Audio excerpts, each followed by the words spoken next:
Ini iki yo. Biasanya nang buri paling kayaknya nang buri gitu lah. Yuk. Yuk. Waduh, nang ndi wong iki? Kayak tarian neh malah. Yuk. Yuk. Lah lihat. Ndi wong iki? Yuk.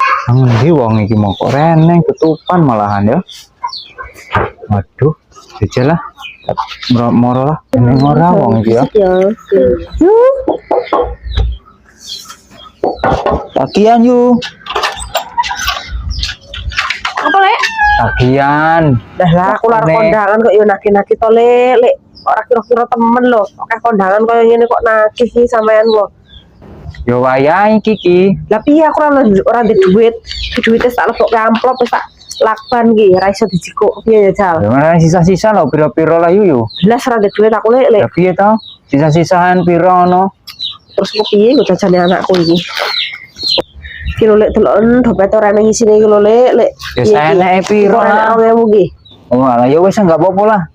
Aku urung entuk apa-apa ki tagihane kono-kono urung entuk wis 2000 lah apa-apa lah. Gelem 2000. Ya wis gak apa-apa. Lah ya to lek musim kondangan koyo ngene sampeyan iki tak keliling. Ya wayahe keliling ki tanggale yo. Sampeyan iki aku kudu ngerteni. Ya wayahe. Wis ternuwun ya. Yo lek. Tagihan kok dadak teko barang. Ora ngerti wong lagi bingung kok kondangan koyo ngene kok ya dadak teko nagih. Nyuwun aku.